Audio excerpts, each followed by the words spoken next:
The story begins focusing on a young man standing in front of a window. Blood is splattered all over his clothes, the window, curtains, and on the floor under his feet. On the floor lies the body of a lifeless man surrounded by various objects on the floor. Beyond the man's body, standing in front of the doorway is a little girl, clasping onto her teddy bear, staring at him. This was 7 years ago. He had killed a man. Present time, the young man is released from prison and thanks the guard for looking after him during the time in captivity. However, the guard of Toyama prison warns him not to go back there and make sure he heard him. The man stands in the open field carpeted in snow with tall mountains peaking in the horizon while the sun shines upon him. He says to himself, with his release, he can finally die. He becomes conscious as somebody calls his name, Kazuma, from close by. Walking towards him from beside of a small car is a woman of small stature. She puts her arm high up in the air waving to him. The woman then smiles warmly saying welcome back. But Kazuma doesn't seem happy to see her and has a dull expression on his face while his warm breaths fog up his cold surroundings. Sometime later in the car, the woman while driving mentions that he is really back. Kazuma doesn't reply. So, she changes the topic saying that it seems today is the coldest day this winter and that it has been snowing a lot, and so, tells Kazuma to watch his step. But before she could say anything else, Kazuma addresses her as mom and looking downwards, says that he is truly sorry. The woman, apparently Kazuma's mother, gets silent for a moment before her eyes become overflown with tears. Kazuma resumes with a gloomy expression and let her know that he is sorry about Yuri.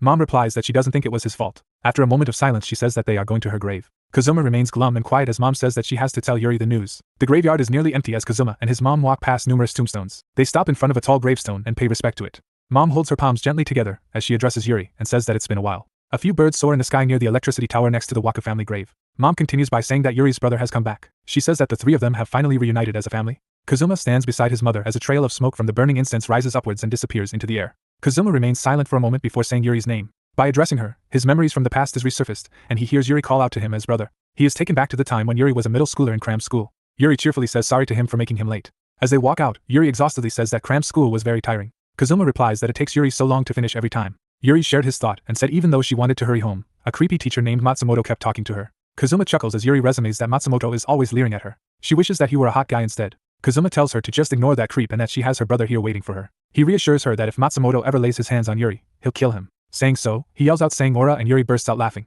She joyfully says that her brother is very cool. Ever since Yuri was little, she was a girl that smiled a lot, and also, cried a lot. But even while crying, had Kazuma offered his hand to her, she would take and hold it with a smile. She was Kazuma's one irreplaceable sister. He thought they were going to be together forever. But one fateful day, he had to bear witness of her lifeless body hanging from a rope tied to the curtain pole. She had hung herself in her room, closing the curtains shut in complete darkness. Kazuma snaps back to the present as his mother asks if he is okay. Getting no reply, she proposes to go back. She apologizes to him for rushing him around and mentions that she has to go to her workplace a bit this evening. She adds that they will come back to visit her back soon while walking back as Kazuma remains standing. Seeing him stand silently and having a tense expression, she lets him know that no matter what the world says, she didn't think it was Kazuma's fault. However, killing someone for any reason is wrong. She says that they must make amends for the crime of making that daughter miserable. On the topic, she mentions that she is currently working at an orphanage. Its name is Izumino. She admits that she wanted to tell him about it properly. Meanwhile, Kazuma thinks about the little girl he saw at the house of the man he killed and the misery he brought upon her. Suddenly, Mom exclaims and says that she left the incense sticks at the grave. Realizing that, Kazuma offered to go get them. Mom thanks him and says that she would wait in the car. While walking, Kazuma thinks to himself that he has caused Mom a lot of trouble and yet, she's acting cheerful. He wonders whether she and even thinks deep down his returning is a nuisance as he pictures people calling his mom the parent of a murderer, a monster. He could see Yuri hanging from the electric tower asking him why he didn't come. He recalled the day Yuri came home and yelled demanding to know him why he didn't go pick her up that day. Kazuma didn't know what was going on and he stutters what happened, what went wrong. But Yuri mumbled apologizing, saying it's pointless lashing out at him. She requested him not to tell Mom. Kazuma didn't realize that his sister was raped until the very end. The culprit was the teacher at that cram school. As Kazuma stood outside boundary of the rapist's home while he entered, the thought of murder being wrong and a crime were none of his concern. The moment the rapist opened the door, Kazuma took the knife out of his bag and barged in, tackling him to the ground. The man fearfully inquired who he was and Kazuma said that the man was the one that Yuri mentioned of. The man upon realizing that he was Yuri's brother, stuttered that he was just playing with her. He yelps and explains Yuri said she was free and her brother wouldn't come pick her up. Kazuma then stabs him relentlessly yelling for him to die as he regrets not picking up and properly listening to her. Kazuma regains his senses as he steps upon a cliff and he realizes that the happiness of those days will never come back no matter how much he wishes it, and he has messed up the lives of many people. He will atone for it with his death. He deserves to die like that rapist did, and he had promised Yuri to follow her. As he walks upon her grave, he sees a young girl with an umbrella paying respect to Yuri.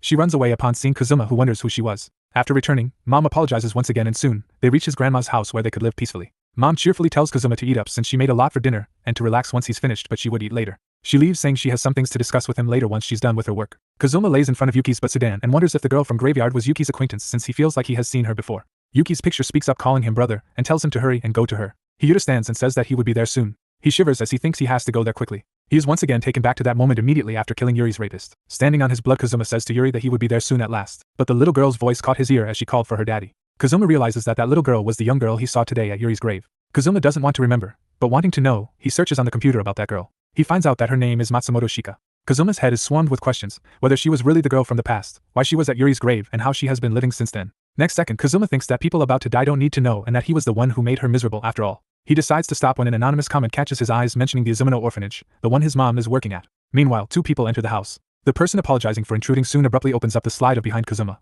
all while his mom says that she would talk to him first and urges the person to wait a bit. Kazuma is baffled upon turning to see Shika standing at the doorway. The episode begins focusing on the girl standing in the doorway as Kazuma's mom calls out her name from the other room. Shika, the daughter of the assaulter, has grown up and is now in middle school, apparently, since she's wearing her uniform. Kazuma has a tense expression upon recognizing the girl from earlier in the day, from Yuri's grave. As he stands face to face with Shika, Kazuma's mom runs up the hallway following her attempt to stopping Shika from meeting Kazuma. Seeing that they have already met, she apologizes to Kazuma for startling him, and says that mom wanted to talk to him first before letting the two meet. Standing next to Shika, she resumes that for the time being she would handle the introduction. Mom introduces her as Nishimi Shika and that she's from the shelter mom is working at. Shika will be living with them in the weekends only. Mom adds that she is actually supposed to be there tomorrow, but the situation has changed a little bit. Kazuma is shocked upon realizing that he had been reading about her in the website. Shika bows to Kazuma and looking up, says that she is pleased to meet him. Looking at Shika's calm face, Kazuma can only see the little girl from 7 years ago, standing in a blood-splattered room holding her teddy, not being able to comprehend what had just happened.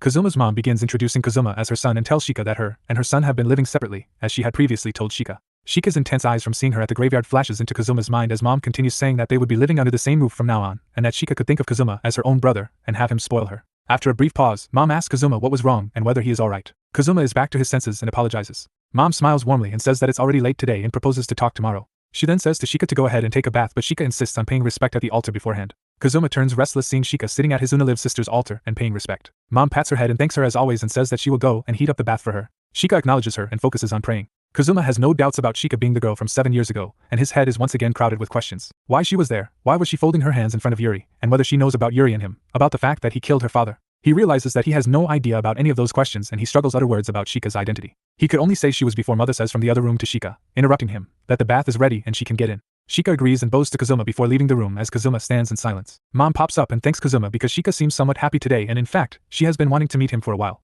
She says that Shika also insisted on coming here early today even though she rarely says anything selfish. Mom then apologizes to Kazuma for stringing that on him so suddenly. Kazuma is distraught and tries to say something but fails to do so. Mom understands his situation and comfortingly places her hand on his arm. She says that it is alright and that she didn't say anything to Shika about that. He shouldn't worry and can just act normal. Kazuma apologizes to his mother. Mom says that she should have talked to him before bringing Shika over. That he likes kids and is good at taking care of others would make it okay, or so she thought. She continues, that it was ridiculous even though things are not the same as back then. Mom apologizes for being a bad mom to Kazuma.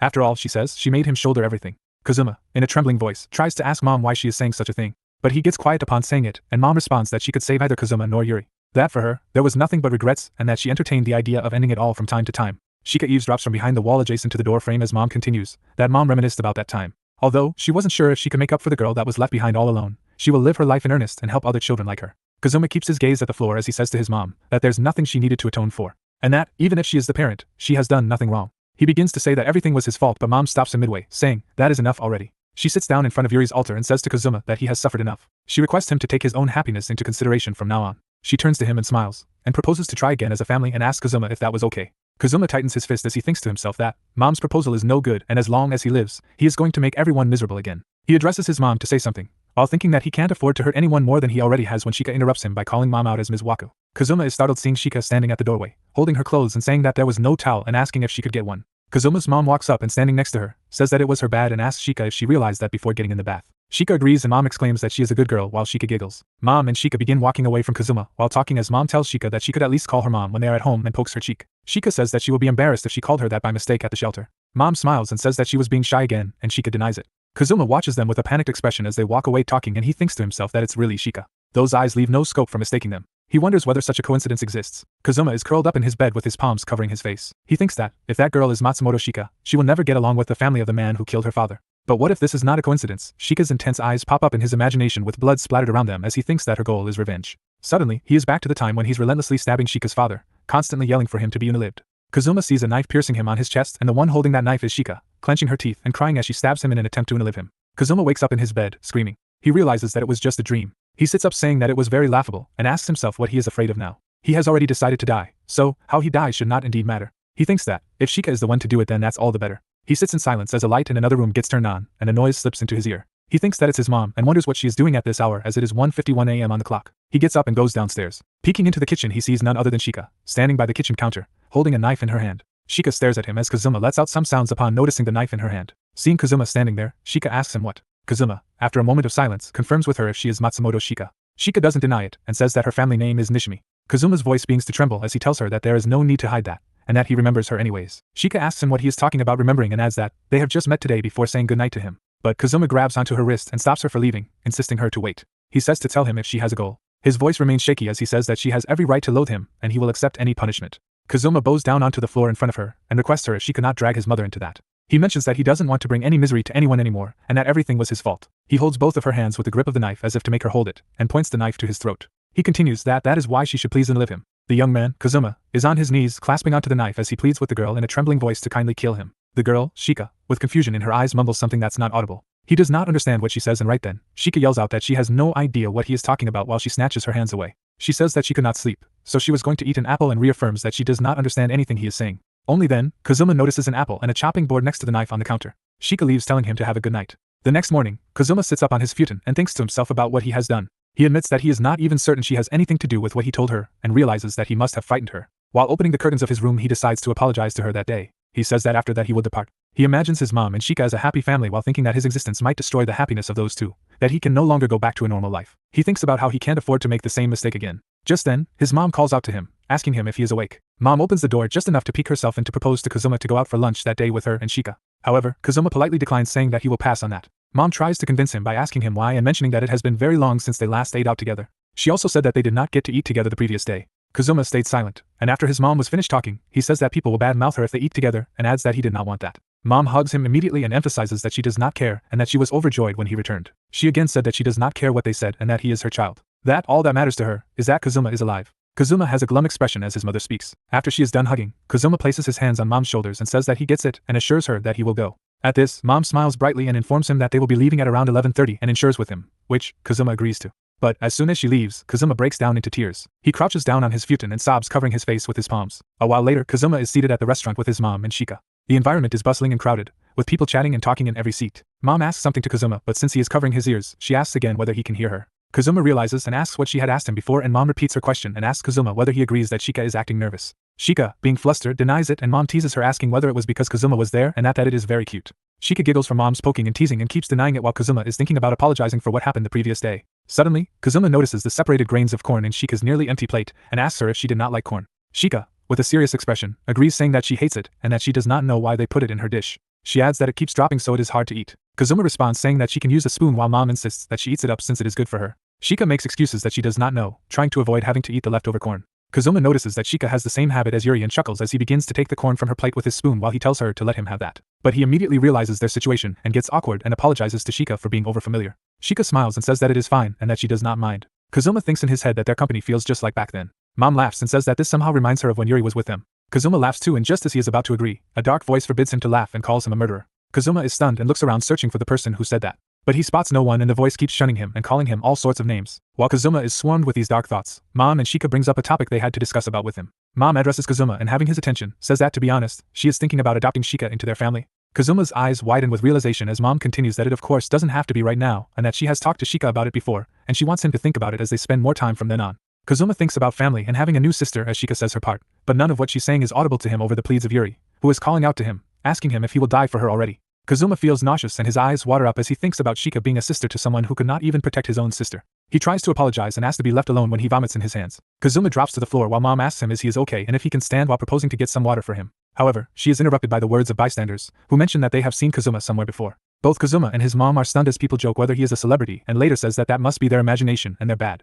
Laying on the floor, Kazuma notices Shika's eyes as she stares down on him. Kazuma realizes that everything is as he expected. While driving home, Mom apologizes to Kazuma for forcing him to come and says that his face still looks pale. She proposes to take a break somewhere. She notices the scenery around them and exclaims that they can see empty Tadayama clearly today. They decide to rest and take a look around. Outside, Mom and Shika walk beside each other while Kazuma stands a bit behind in the snow-covered meadow with great mountains at the horizon. Mom says that it's beautiful and mentions to Kazuma that it has been a while since they last saw it together. She lifts Shika up in her arms and tells her to look, while Shika says it does not look any different. Kazuma once again finds similarities in that scene from when Mom, Yuri, and he would hang out together as a family. He wondered if it was a dream that God bestowed upon him before his passing. He looks on with a narrow gaze as Shika and his mom happily play in the snow. Later, all three of them are seated in the car. Mom asks whether they should go home now and asks Kazuma whether he was feeling any better. Kazuma says that he is fine now. Mom cheerfully says that is great. However, Shika remains silent. At home, Mom makes sure Shika didn't forget anything while packing her bag. Shika replies that she has got everything. Mom pats Shika's head and says that she will see her there next week and mention that we can go by in a flash. Shika agrees. Mom turns to Kazuma and asks if he is going to take it easy at home. Kazuma replies that he will go visit Yuri's grave since he did not get to do it properly the other day.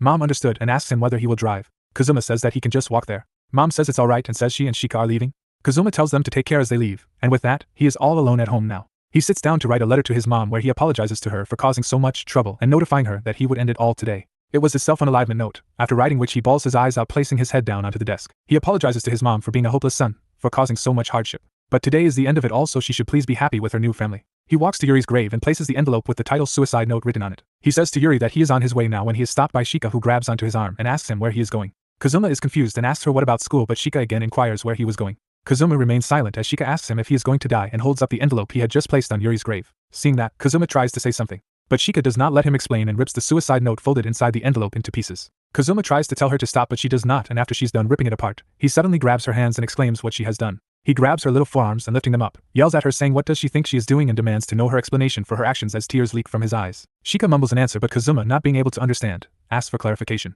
That is when Shika, with determination in her eyes, rigidly says that she will not let him die. Shika asks Kazuma not to leave, worried about the sadness it would bring to his mother, Miss Waku, if he were to die. She has noticed that Kazuma's behavior has been unusual since her arrival and expresses her concern. In response, Kazuma apologizes for his behavior the previous day and assures her that he is fine now. Yet Shika persists, pleading with him not to die. Kazuma, however, insists that it would be better for both his mother and Shika if he were gone. Shika, saddened, begs him not to abandon them, which only frustrates Kazuma further. He claims she doesn't understand, that there are things in his past that are unforgivable, and that he is a terrible person. Shika, unable to comprehend his self-criticism, asks why he speaks so harshly about himself. Coldly, Kazuma replies that he deserves to die, which leaves her feeling sad and asking if they aren't family. Kazuma, with a heavy heart, answers that they can't be family because he is a killer. Shika falls silent, taken aback by his admission. Kazuma goes on to explain that he sees no future for himself, and he shares a promise he made to Yuri. After killing the man who wronged them, he had promised he would end his own life. Moved by his pain, Shika embraces him and reassures him that everything will be alright, calling him brother. Hearing this, Kazuma is reminded of Yuri and whispers his sister's name, shedding tears as he does so. Determined to help, Shika takes Kazuma to the orphanage where she lives. Although uncomfortable, Kazuma reluctantly enters Shika's room, wondering why she brought him there. Shika doesn't answer his question, instead asking him about his hobbies. Kazuma dismisses the question by suggesting that she should be in school. Shika, a bit shy, admits she doesn't want to go and instead encourages him to make himself comfortable, telling him he can come to this place anytime he needs an escape.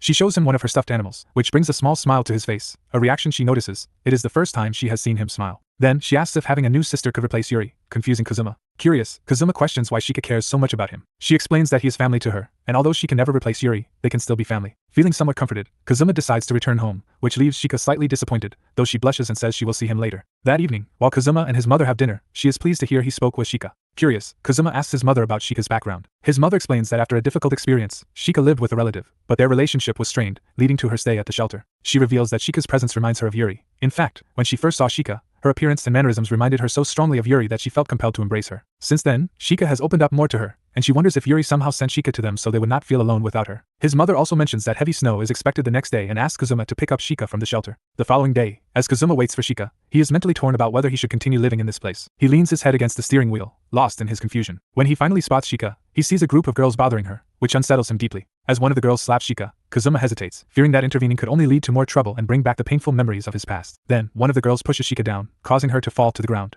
Watching her being bullied triggers painful memories of his sister, Yuri, crying in similar situations. Fury rises within him, and he nearly lashes out at the girl who attacked Shika. However, Shika stops him at the last moment. The group of girls quickly retreats in fear, leaving only one behind. Kazuma helps Shika to her feet and asks if she's okay, apologizing for nearly losing control. Shika, however, reassures him that everything is fine, thanking him with a warm smile. She then invites him to return home with her, and as they head back, Kazuma momentarily pictures Yuri in the car beside him. Shika is clearly moved by Kazuma's willingness to protect her, asking him to watch over her since he couldn't do the same for Yuri, who is no longer with them. This request echoes something Kazuma's mother once said, suggesting that Yuri might have sent Shika into his life so that they wouldn't feel lonely. Kazuma wrestles with these thoughts until he hears a voice, seemingly Yuri's, reassuring him that all is well. Overcome with emotion, he feels tears in his eyes as he decides to keep living and promises to protect Shika, determined not to fail as he did with Yuri. This time, he vows to protect someone he cares about. Playfully, Shika mentions she's thirsty and heads to a nearby store for a drink. Kazuma waits, feeling a rare sense of peace, almost as if Yuri has returned. While waiting, he picks up Shika's backpack, causing some papers to fall out. As he gathers them, he realizes they are old newspaper clippings from his case 7 years ago. Among them, he notices a handwritten note reading, "Go meet him in 5 years." Intrigued, Kazuma wonders if Shika had known about him before their paths crossed, and what drove her to approach him despite knowing everything about his past. Kazuma still recalls that fateful night in vivid detail, and he can't help but wonder why Shika continues to show him such kindness. Kazuma decides to hide the papers again,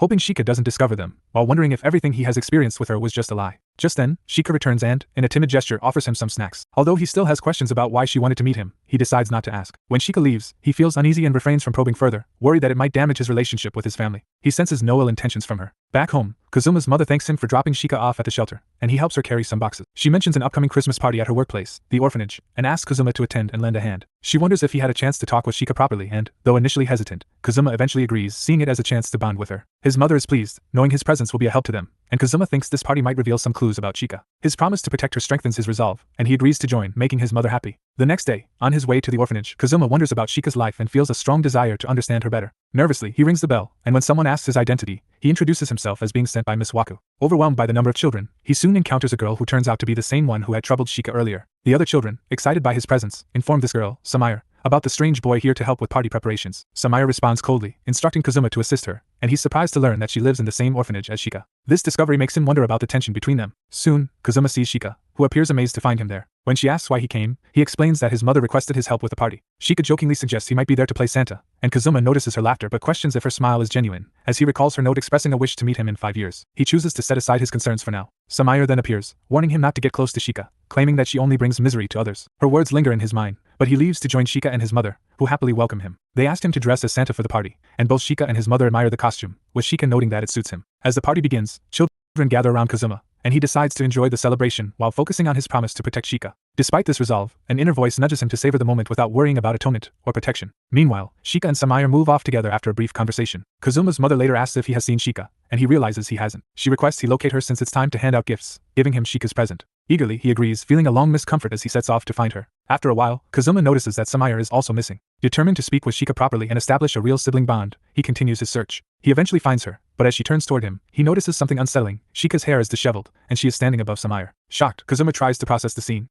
Shika, seeing his surprised expression, attempts to flee, but Kazuma catches her by the arm, holding her in silence as he struggles to address the situation. Shika finally tells him that she only brings misfortune to others and, apologizing, rushes out of the orphanage, leaving Kazuma standing there, filled with worry and confusion. Kazuma is haunted by Shika's words, which echo in his mind, reminding him of the misery he supposedly brings to others. Determined to find her, he first decides to check on Samaya. As he opens the door, he finds her sitting unsteadily in a corner, injured. Alarmed by her condition, Kazuma rushes to her side, intending to call for help and urging her not to move. Samaya, however, pushes him away, insisting that her injuries are not his problem and that he should not touch her. Ignoring her protests, Kazuma gently places a cloth over her wound to stop the bleeding, urging her to stay still as he applies pressure. He calls out for assistance, and his mother arrives, visibly concerned. She notices Samaya's bleeding and speaks to her in a gentle tone while Kazuma explains that, although the cut seems shallow, it won't stop bleeding. He suggests they get her medical help, and feels relieved his mother is there. She then asks Samaya what happened, but Samaya is too afraid to answer. Kazuma's mother turns to him for an explanation, but he nervously admits he doesn't know. She notices the front door is open and Shika's shoes are missing, then asks Samaya if something happened between them, suggesting that perhaps Shika had hit her. Samaya quickly stutters out a response, saying that she fell while playing at the party and hit a table corner. Kazuma's mother accepts this explanation, and Samaya adds that she saw a way to go outside. Miss Walker then asks Kazuma to search for Shika, and he agrees. After confirming that Samaya can stand, Kazuma steps outside and begins his search. As he walks, he spots footprints, suspecting they belong to Shika. Following the trail, Shika's words continue to echo in his mind, leaving him to wonder about the secrets she might be keeping and why Samaya would protect her. He soon gasps, realizing the footprints lead to Yuri's grave, and wonders why Shika would go there. Reflecting on Yuri, Kazuma acknowledges that he can never be forgiven and that Yuri will never return. Despite this, he resolves to keep living and protect Shika as a way to atone for his past actions and the crime he committed. He decides to move forward, even if he doesn't fully understand Shika's reasons. Just then, snow begins to fall, reminding him of the urgency of the situation. Kazuma knows he must hurry before the trail fades away and heads determinedly toward Yuri's grave. When Kazuma reaches the grave, he finds Shika sitting on the cold ground, shivering. He rushes to her, wraps his coat around her, and urges her to go home, but she remains silent. Kazuma tells her he wishes for them to become a family. However, Shika rejects the idea, saying that she only brings sadness to those around her. She begins to walk away, but Kazuma calls after her, reminding her of how his mother has been happier since meeting her, and how he feels alive because of her presence, emphasizing that no one is unhappy. He wonders if Samaya may have influenced Shika's decision, and asks her if Samaya said something to her, suspecting she may have been involved in Samaya's recent injury.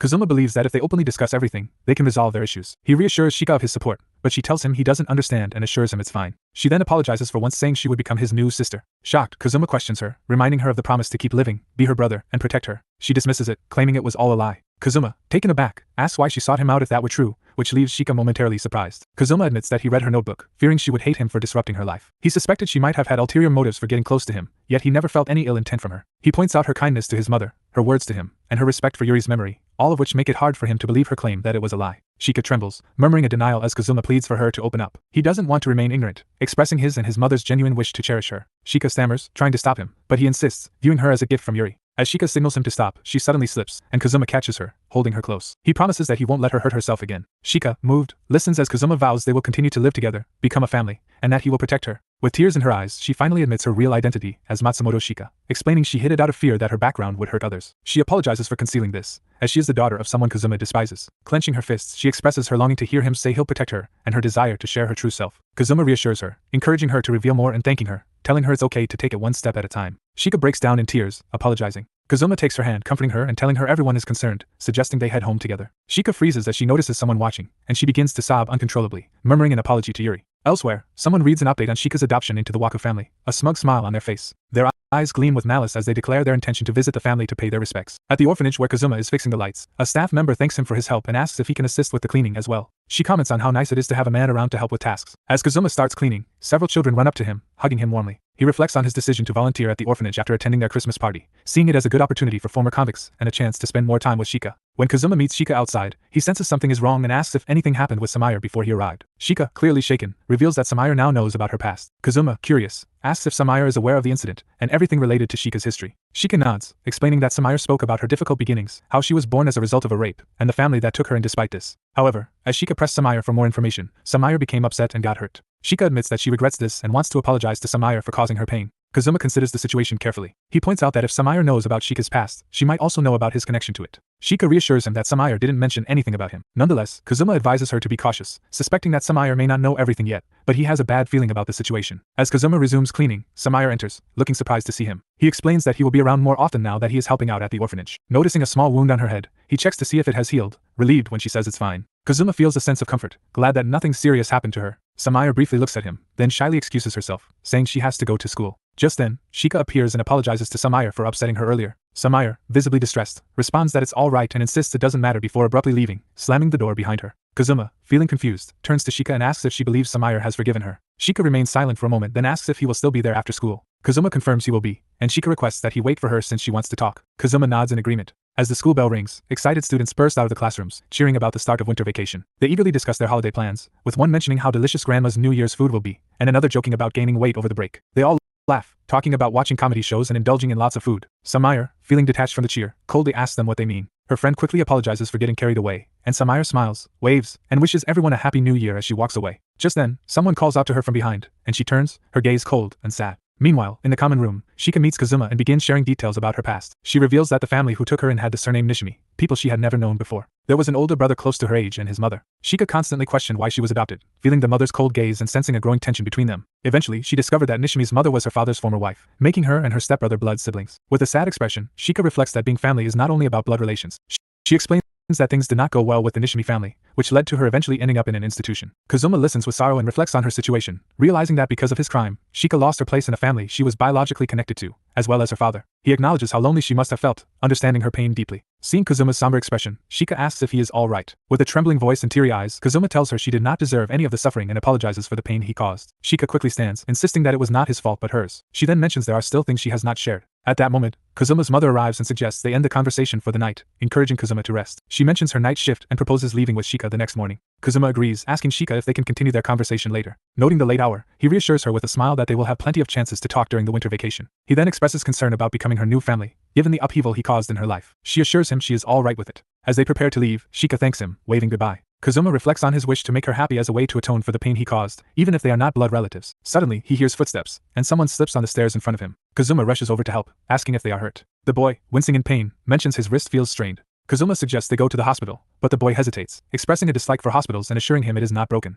After examining the wrist, Kazuma concludes it is likely not broken and checks if the boy can stand. When the boy giggles and confirms he cannot, Kazuma lifts him onto his back and suggests they take care of it at his house. The boy blushes and mutters something about why she likes him, leaving Kazuma puzzled. Once at Kazuma's house, he places a cloth on the boy's strained knee, asking if it still hurts and if he is all right. The boy admits it hurts but insists he is fine. Kazuma advises him to take it easy and offers to contact his parents to pick him up. The boy, however, replies sadly that he will wait until it stops hurting and apologizes for the trouble. Observing his reluctance, Kazuma suggests he stay the night, noting it is too late to be out, especially with a hurt leg. As Kazuma heads toward the door, he mentions he will prepare the guest bed and reassures the boy to feel comfortable since his family is away for the night. The boy chuckles and thanks him. Later, as Kazuma falls asleep, the boy quietly enters his room, hovering over him. He gently touches Kazuma's hair and reflects on how he does not appear to be the person he had thought. Kazuma stirs awake, surprised to see the boy nearby, and apologizes for falling asleep so late. He mentions his mother will be home soon and hopes she will not ask too many questions. The boy laughs, and Kazuma realizes he never asked for the boy's name. However, he suddenly questions how the boy knows his own name. Meanwhile, as Shika and Kazuma's mother drive home, his mother excitedly talks about spending New Year's Eve with family. She mentions plans to visit a shrine and prepare a variety of New Year's food.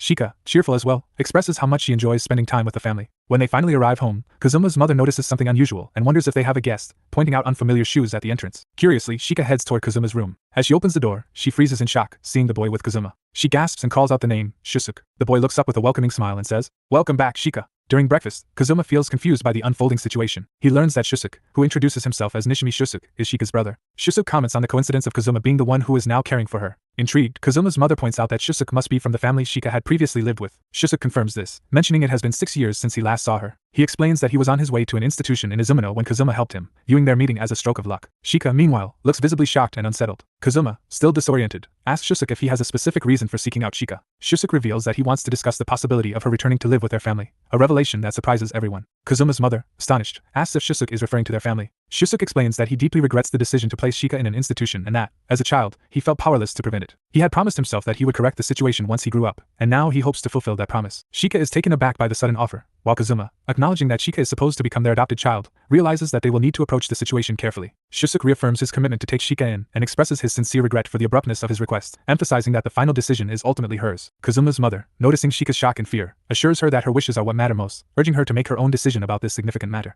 A moment of silence falls over the room as Kazuma reflects on the situation, sensing that something feels off. He wonders if this meeting is truly coincidental and questions how Shusuk knows about him and the adoption, beginning to suspect that Shusuk might be hiding something. Shusuk eventually breaks the silence, acknowledging the suddenness of his visit and deciding to leave. As he stands, he suddenly sits back down, wincing in pain. Concerned, Kazuma asks about his condition. Shusuk admits that his leg still hurts but tries to get up despite his discomfort. Kazuma's mother, noticing Shusuk's pain, insists that he stay and rest until he feels better, offering to make lunch for everyone. Shusuk, with tears in his eyes, expresses his gratitude, and Kazuma's mother reassures him that Kazuma will tend to his wound, instructing Kazuma to fetch a new wet compress. Kazuma, ready to help, heads off to get it. Shusuk, seeing Shika's frightened and silent demeanor, asks her what is troubling her. With a shaky voice, Shika begins to apologize, recalling a painful memory from their past. She remembers a time when, after being hurt by other children, Shusuk came to her aid, asking if they had troubled her again. In a desperate gesture, he had hurt his own hand, vowing that she would not be the only one to feel pain. She recalls their mother's angry voice, scolding Shusuk and blaming Shika for the incident. Shusuk had insisted through tears that it was not Shika's fault. Overwhelmed with guilt, Shika had run away, feeling responsible for the suffering she seemed to cause others. This sense of guilt led her to distance herself from Shusuk's feelings over the years. In the present, Shika, filled with regret, apologizes to Shusuk,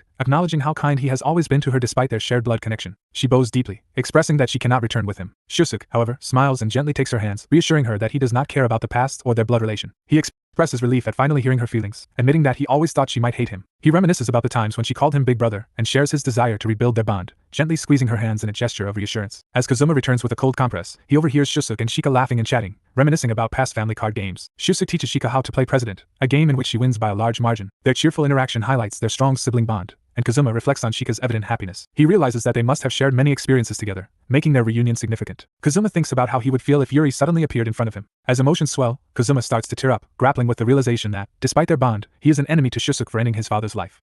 Doubts plague him about whether he can truly become Shika's brother when, in reality, Shika already has her own brother with her. While getting the first aid kit for Shusuk, Kazuma's mother calls him from the kitchen. She says she is going to make lunch and asks for his help. As Kazuma assists her, she inquires about his thoughts on Shusuk. She acknowledges that it must be difficult for Shusuk and Shika to reconnect after being separated for so long. Yet their bond feels so strong that 6 years apart seems like nothing to them. Kazuma reflects on the importance of blood ties but feels like a stranger and a criminal in this situation. His mother, noticing his distress, begins to tear up. Suddenly, Shusuk enters the kitchen, asking for directions to the restroom. Kazuma's mother points the way and reminds him to be careful. As Shusuk walks toward the restroom, Kazuma senses something unsettling.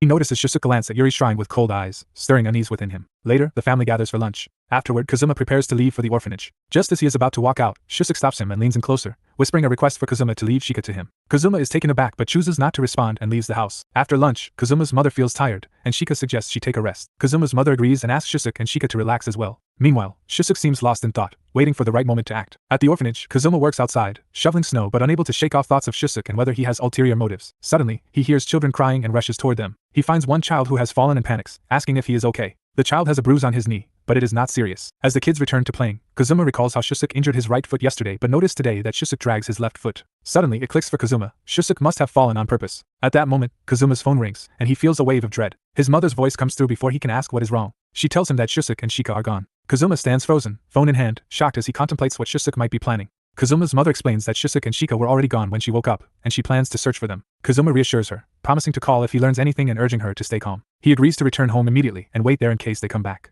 Just as he's about to leave, Samaya interrupts, asking if he's on the phone and mentioning that she knows Shika and her older brother, Shisuke, are missing. Kazuma is shocked and questions how she knows this. Samaya expresses concern for Kazuma's mother's safety and urges him to hurry home, suggesting that Shisuke could be dangerous. Kazuma rushes home, filled with questions. He wonders if Samaya is somehow connected to Shisuke and how she knows so much about the situation. He recalls Shika's warning to be cautious around Samaya, which only intensifies his unease. With his mind racing over Samaya's knowledge, Shisuke's intentions, and Shika's safety, he becomes more determined to find Shika as soon as possible. Upon arriving home, Kazuma wonders if his mother has returned yet. As he enters, he notices a pair of unfamiliar shoes at the entrance. Stepping inside, he sees someone sitting in front of Yuri's photo, and as the person turns around, Kazuma realizes it's Shisuke, greeting him with a smile. Kazuma clenches his fists, his mind racing with questions. Shisuke casually explains that Shika went out to buy a new compress for him, and that he had only been in the garden. Kazuma tries to stay calm, wanting to believe Shisuke's story but still feeling suspicious. Deciding to confront him, Kazuma points out inconsistencies he's observed, like Shisuke dragging the wrong foot and knowing Kazuma's name without being told. He demands the truth, realizing that Shisuke's approach to them wasn't coincidental but premeditated. Shisuke feigns surprise, claiming he thought he was doing well but had been caught. He mockingly admits to dragging the wrong leg, even teasing Kazuma for noticing.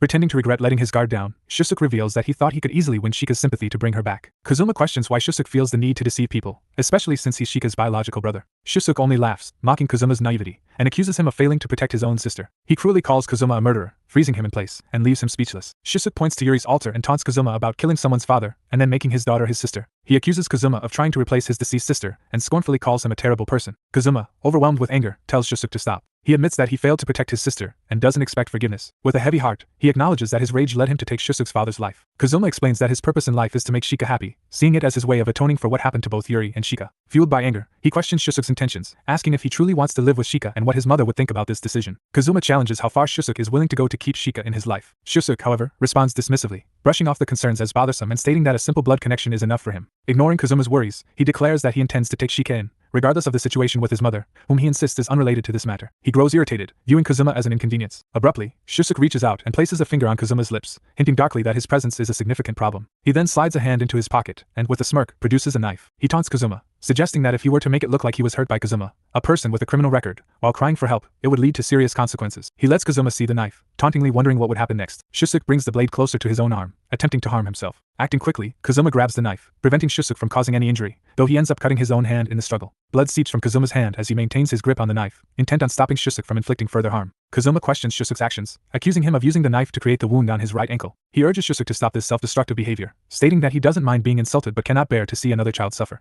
In response, Shisuke, stunned by Kazuma's reaction, retorts that if Kazuma wants to be Shika's protective older brother so badly, he will reveal something important. With a taunting tone, he suggests that Kazuma likely does not know the real reason behind his sister Yuri's suicide. Kazuma, in disbelief, asserts that Yuri died because of a particular man, but Shisuke's calm response hints that Kazuma is unaware of the whole truth. Then Shisuke reveals that Yuri's death was actually because of Shika. Kazuma's mother returns home with Shika, announcing their arrival. She apologizes to Kazuma, explaining that she found Shika purchasing a wet compress for her brother. Kazuma's mother then asks if Shisuke is there as well. Visibly shaken, Kazuma responds awkwardly, mentioning that Shisuke remembered something he needed to do and left, adding that his leg seems to be better now. His mother, still concerned, expresses her worry, noting how much pain Shisuke appeared to be in earlier. Shika then notices blood on Kazuma's hand and sees a large wound. Shocked, she takes his hand, concerned about what happened. In his dazed state, Kazuma recalls holding the knife and Shisuke's chilling accusation that Shika was the reason for Yuri's death. He had dropped the knife, accusing Shisuke of lying, but Shisuke only taunted him further, urging him to meet at the institution the following day if he wanted to learn the truth. Ignoring Kazuma's attempts to stop him, Shisuke dashed out of the house, leaving Kazuma overwhelmed by this sudden revelation. Back in the present moment, Shika asks Kazuma if he is alright. Snapping out of his thoughts, he manages a smile and reassures her, explaining that he cut his hand while cleaning up a broken vase near the altar. Kazuma's mother then comments on how everyone seems to be getting hurt lately. In an attempt to lift Kazuma's spirits, Shika hands him a snack she picked up at a convenience store, encouraging him to eat it and recover. Kazuma smiles, promising to give it a try, though he silently observes her, feeling confused and weighed down by recent revelations. Meanwhile, Samaya sits at her study table, nervously glancing at her phone. She hears a door lock click and a knock outside. When she peeks out the window, she sees Shisuke standing there, smiling. Surprised, she asks why he has come. Shisuke explains that he told Kazuma and Shika about Yuri, which leaves Samaya shocked and furious. Grabbing his shirt, she coldly reminds him of her warning not to reveal anything. He reassures her that he didn't mention anything to Kazuma's mother, and then questions why she is so protective of Kazuma, a stranger. Frustrated, she pushes him away, asserting that he would never understand the pain she feels. Shisuke then informs her that things are progressing faster than expected and warns her that Kazuma will be coming over soon, hinting that she knows what she must do. Annoyed, Samaya shuts the window in his face, leaving him outside, laughing maniacally. Later, Kazuma dreams of Shika standing alone, clutching a teddy bear and mumbling something ominous. Confused, he listens closely as her voice darkens, and she repeats that she was the one who killed Yuri. Shocked by her words, Kazuma suddenly wakes up from the dream, groaning as he realizes it wasn't real. As he sighs in relief, he contemplates the unlikelihood of Shika being involved in Yuri's death. Determined to clarify things, Kazuma decides to meet with Shisuke, convinced there must be a misunderstanding. As Kazuma prepares for the day, his mother enters his room, greeting him and asking if he'd like bread for breakfast. Kazuma, however, mentions that he needs to retrieve something from the institution, saying he won't be eating and asking if he can take the car. His mother, noticing he seems tired, expresses concern and asks him to tell her if anything is troubling him. Kazuma, sounding weary, assures her that everything is fine. As he leaves his room, he is taken aback to find Shika sitting in front of Yuri's altar. Sweat starts to pour down his face as he watches her. Shika turns and greets him, noticing his perspiration and wondering aloud if he's feeling well. She walks over and gently touches his shoulder, concerned he might have a fever. Kazuma flinches, moving her hand away in surprise, and hurriedly explains that he forgot something at the institution and needs to pick it up, urging her to eat breakfast before it gets cold. He leaves quickly, leaving Shika standing there in shock. Later, Shika finds a note from Shisuke asking her to meet him at Yuri's grave, which leaves her feeling unsettled. Meanwhile, Kazuma heads toward the institution, deeply troubled by Shisuke's earlier words yet convinced that Shika couldn't have been involved. Determined to resolve the situation, he enters the building, but upon seeing Samaire, he is shocked. She leads him inside, brushing off his questions about Shisuke. Eventually, she admits that although she didn't want him to know the truth, she feels forced to explain everything because of Shisuke. Samaire reveals that if Shika hadn't existed, their problems wouldn't have occurred, and she confesses she can never forgive Shika for it. Samaire goes on to recount how she used to be Kazuma's mother's favorite until Shika arrived, taking that place. Although Samaire had accepted this, things changed once she believed Shika became a murderer. Kazuma, desperate for clarity, demands an explanation. In response, Samaire presents Yuri's phone, explaining it was found in Shika's room. Kazuma questions why Shika had Yuri's phone, and Samaire suggests that Shika must have picked it up on the day of the incident. Kazuma tries to reason that maybe Shika found it later, not knowing it was Yuri's, but Samaire dismisses his logic, pointing out that Yuri and Shika knew each other. Overwhelmed, Kazuma questions how Samaire could know this. Samaire then plays a recording from the phone, where Yuri's voice, filled with agony, screams for help. She explains that while Shika might not have known about the voice recordings, Kazuma clearly hears a child's voice apologizing to Yuri amidst the painful sounds. He finds himself overwhelmed, torn between wondering if Shika knowingly hid these recordings and failed to seek help, or if she was apologizing because she felt helpless as Yuri died. The emotional weight of his sister's pleas brings Kazuma to his knees, sobbing in agony. Samaire continues, her tone cold, revealing that Shika once confessed she had allowed someone to die in order to find happiness in a new family. Samaire suggests that Shika might have wanted Yuri gone to escape her own unhappiness, questioning if Kazuma truly wants her as his sister. Devastated and confused, Kazuma weeps uncontrollably on the ground as Samaire watches with sadness. Meanwhile, Shika, alone on the road, contemplates Kazuma's sudden departure to the institution, feeling an urge to follow him. As she walks, she notices Shisuke observing her from a distance, a smirk on his face. When she approaches him, he greets her and reveals that he placed a note under her bag, explaining that he had been waiting for her. Shocked, Shika asks why, and Shisuke reveals that he has already informed Kazuma about her connection with Yuri. Taken aback, Shika questions why he told Kazuma. Shisuke laughs, explaining that he initially wanted to keep things hidden for a while longer, just for the thrill, but Kazuma's perceptiveness forced him to reveal the truth sooner. He mentions that even Samaire was angry at him for telling Kazuma. Confused, Shika asks about Samaire, and Shisuke explains that Samaire knows everything and is probably discussing her secret with Kazuma at the institution right now. Ignoring Shika's horrified expression, he remarks that it doesn't matter to him. After all, they are both siblings bound by the blood of a filthy criminal. With a dark undertone, he questions why Shika should get to be happy when he cannot. Taking out a knife, he coldly suggests that it's time to end her fake happiness once and for all. Samaire, feeling the weight of her own sadness, questions Kazuma about his choice to accept someone as troubled as Shika as his sister. Kazuma, still on his knees and overcome with emotion, remembers Yuri and wonders how much pain she must have endured. He blames himself for not being there for her, for not recognizing her suffering, and he questions why Shika did nothing to help Yuri. He reasons that Shika was only a child, but the thoughts still fill him with guilt, pressing on him like a painful weight. Samaire, seeing his distress, rushes to him and asks if he is okay, but he remains silent, staring at the ground. At that moment, Kazuma receives a call from his mother. She asks if Shika is with him at the facility. He stammers, telling her she isn't, and his mother reveals that Shika might have gone to Yuri's grave after finding a letter from Shisuke. Kazuma realizes that Shika might be in danger. He tells his mother he will take the car and find her, urging her to stay home. Samaire, watching him prepare to leave, hands him Yuri's phone, telling him to keep it with him. Kazuma thanks her, feeling the weight of his responsibility to put an end to everything. Sitting in his car, he leans his head against the steering wheel, feeling remorseful and wanting to atone for his sister's suffering. He recalls Yuri's comforting words and Shika's face, reminding himself of the promise he made to keep going. Yet his mind churns with questions. He wonders what he should say to Shika, still struggling to accept the full truth of the situation. He questions whether Shika feels any guilt and why she wanted to see him. When Kazuma arrives at Yuri's grave, he sees Shisuke holding a knife, clearly intent on disrupting Shika's fragile peace. Kazuma immediately steps in front of Shika to protect her. Surprised, Shika calls out to him, catching Shisuke off guard. Kazuma confronts Shisuke, telling him to stop targeting Shika and asking why he's trying to hurt her. Shisuke, with a mocking tone, mentions that Kazuma must know the truth about Shika from Samaire. Kazuma acknowledges that he does but insists that this is a family issue and asks Shisuke to leave. However, Shisuke's anger only grows. He scoffs at their so-called happy family, calling it all an illusion. As his rage escalates, he reveals the resentment he has carried, explaining how he was once their mother's favorite until Shika entered their lives. He had hoped to share his mother's love with Shika, but instead, he was ostracized and bullied. Over time, he faced the harsh reality of their dysfunctional family, and felt powerless and unloved. Shisuke recalls the price he and his mother paid. His mother fell ill, and he became desperate for money to care for her. With no other options, he took a job at a Japanese brothel. Nervous, he met his boss, who soon assaulted him when he tried to steal some money. Bruised and tearful, he returned home, where his mother questioned him. Overwhelmed, he confessed the horror he had endured, only for his mother to react harshly, blaming him and calling him a curse on their family. Holding the knife now, he confronts Shika, demanding to know why only she seemed to escape the family's misery. Kazuma attempts to reason with him, acknowledging his pain but urging him to seek happiness instead of spreading more suffering. Feeling utterly defeated, Shisuke asks Kazuma if there is any reason left for him to keep living after what he has done. He pleads with Kazuma to end his life, hoping it will free Shika from their shared torment. Shika,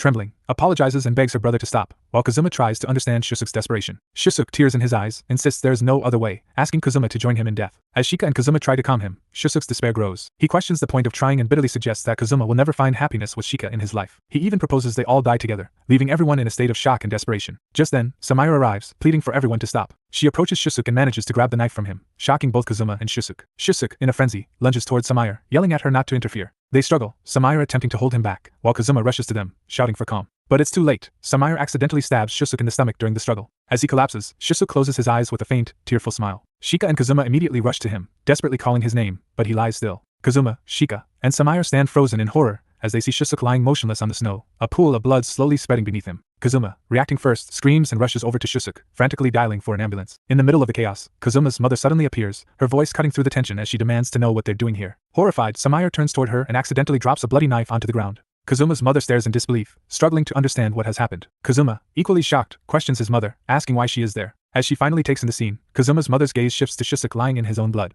Ignoring the shaken Samaya standing nearby, she hurries to Shusuk, panicked and desperate, trying to wake him and asking if he's alright. She explains that she came out of concern, never expecting to find things so horrifically wrong. Samaya stands silent and pale, sweat and tears glistening on her face. Kazuma's mother notices the blood on Samaya and asks her about it, her own panic rising, but Samaya remains speechless, struggling to find words as her face turns increasingly pale. Amidst the tension, Kazuma steps in, sensing the gravity of the situation and trying to calm his mother, reminding her that he has already called for help. Suddenly, a weak voice interrupts, saying that an ambulance isn't necessary. It's Shusuk, barely conscious, murmuring that he doesn't want an ambulance, or the police involved. Despite pleas for him to save his strength, Shusuk, fading fast, states that he's going to die anyway. With a faint, resigned smile, he adds that there's no reason for anyone to feel resentment or anger since everything, including his feelings, will disappear. Kazuma, distraught, protests that he can't bear to lose anyone again, while Kazuma's mother, tears streaming down her face, presses against Shusuk's wound in a desperate attempt to stop the bleeding. The ambulance arrives, and the paramedics immediately begin their work. Samaya stands nearby, still shaking, trapped in shock as she struggles to process the scene. When the paramedics request a family member to accompany Shusuk, he calls for Shika. Nervous but determined, Shika steps forward, but Kazuma's mother insists that she'll go with them. She tells Kazuma to stay behind and look after Samaya,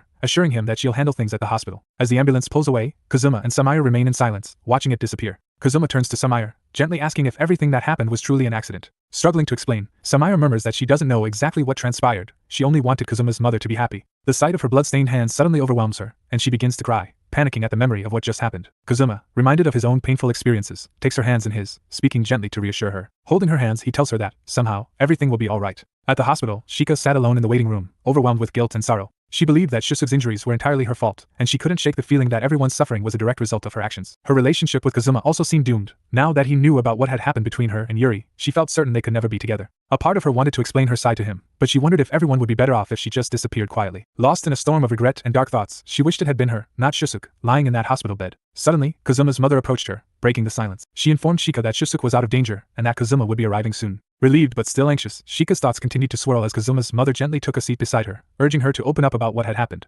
Shika sat silently, words tangled with nerves, unable to answer. Kazuma's mother reassured her, expressing her desire to protect Shika and end the cycle of hurt. She assured Shika they were family, and that she would stand by her no matter what. Overwhelmed, Shika interrupted, shouting that she wasn't worthy of this kindness. Sensing the depth of Shika's anguish, Kazuma's mother grew even more concerned. Shika then revealed a painful truth. Everything that had happened with Yuri was her fault, not Kazuma's or Shusuk's. She disclosed, with tears in her eyes, that she was the daughter of Matsumoto, the man Kazuma had killed, the same man who had hurt Yuri. Kazuma's mother was horrified but chose to listen, allowing Shika the space to tell her everything she'd been holding inside. Meanwhile, Kazuma was hurrying to the hospital with Samaya in the car. As they prepared to leave, Samaya, still shaken and tearful, expressed her own regret. Kazuma tried to reassure her, explaining that she had only been trying to help and apologizing for getting her involved. But Samaya couldn't contain her emotions, lamenting that she'd only wanted to protect Kazuma's mother from sadness, never intending for things to go this far. She added bitterly that if Shika had never been there, none of this would have happened. Kazuma was stunned by her words, unsure of her meaning, until she admitted that she wished she could be the daughter his mother loved most. Just then, Kazuma's phone buzzed with a message from his mother. Shusuk was safe. Relieved, he told Samaya, urging her to come along and apologize to Shusuk. They rushed to the hospital and found Shika with Kazuma's mother in the waiting room. Kazuma and Samaya apologized for being late, but something was clearly wrong.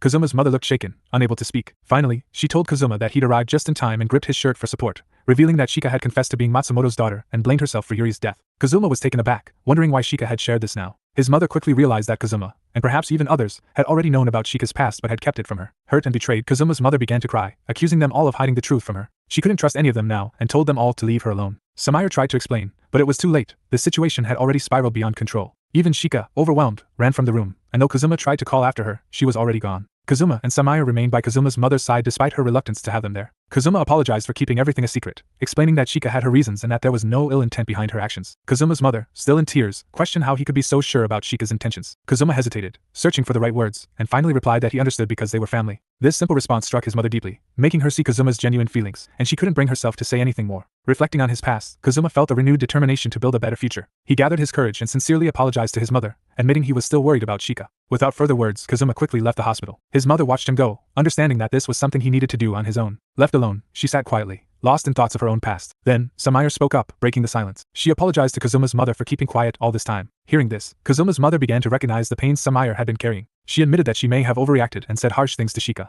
wondering aloud if Shika would be alright. Samaya's emotions spilled over as she choked back tears, touched by how Kazuma's mother could still worry about Shika despite everything. Samaya told her that this kindness was a testament to her character. Feeling a deep sense of guilt, Samaya confessed that she had always viewed Shika as a rival for Kazuma's mother's affection, leading her to bully Shika while still protecting her secret. Samaya even admitted that she had once wished Shika would disappear, a painful confession that brought her to tears as she realized why things had gone so wrong. She believed she was undeserving of being Kazuma's mother's child. Seeing Samaya's anguish, Kazuma's mother felt her heart ache, unsure of how to comfort her. She gently embraced Samaya, offering a quiet reassurance as Samaya wept in her arms. Kazuma's mother acknowledged her own shortcomings, admitting that she felt inadequate both as a caregiver and a parent. She apologized to Samaya for not recognizing her struggles sooner. Samaya hugged her tightly, finally feeling the warmth and love she had yearned for. Kazuma rushed out, desperately searching for Shika. Panic gripped him as he saw her stepping onto a bus. Without a second thought, he sprinted towards it, slipping inside just before the doors closed. He quickly spotted Shika, sitting alone, and took the empty seat in front of her. As the bus pulled away, he felt a surge of emotions but struggled to find the right words. Before he could speak, Shika broke the silence, revealing that she already knew Kazuma had overheard the talk about Yuri. Kazuma nodded, admitting he also had Yuri's smartphone. Shocked, Shika questioned how he got it,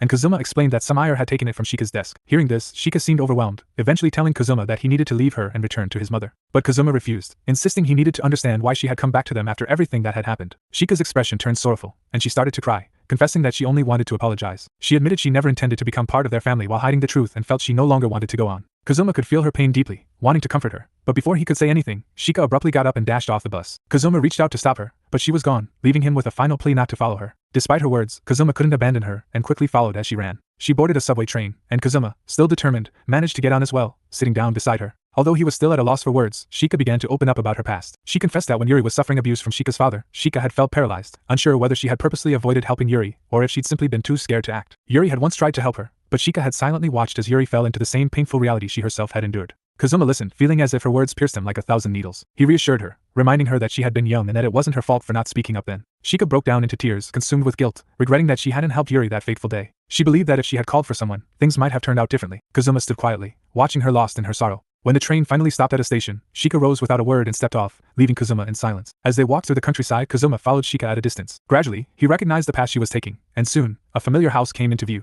This was the place where everything had changed, the house where the events that shaped their lives had unfolded. Shika fell to her knees in front of it, overcome with anguish. She cried out in regret, wishing she had never saved Kazuma's life when he tried to end it after being released from prison. She blamed herself, convinced that her own disappearance would have left everyone, Samaya, Shisuke, and the rest, happier and unburdened by the painful truths they now faced. Kazuma, still silent, considered her words. He then told her that without her, he wouldn't be here either. Regardless of the past, he could never abandon her, because they were family. He approached her, gently took her hand, and pulled her into a comforting embrace, vowing never to let anything harm her. Shika continued to cry, saying that it was too late now. With Kazuma's mother aware of everything, she felt she could never return to the life she'd known. She confessed her longing to escape somewhere far away with Kazuma, to live peacefully, hidden from the world and free from the pain she feared bringing to others. Kazuma thought for a moment, then agreed. If that was what she wanted, then he was willing to go with her. Hand in hand, Kazuma and Shika began walking together, stepping forward into a new beginning.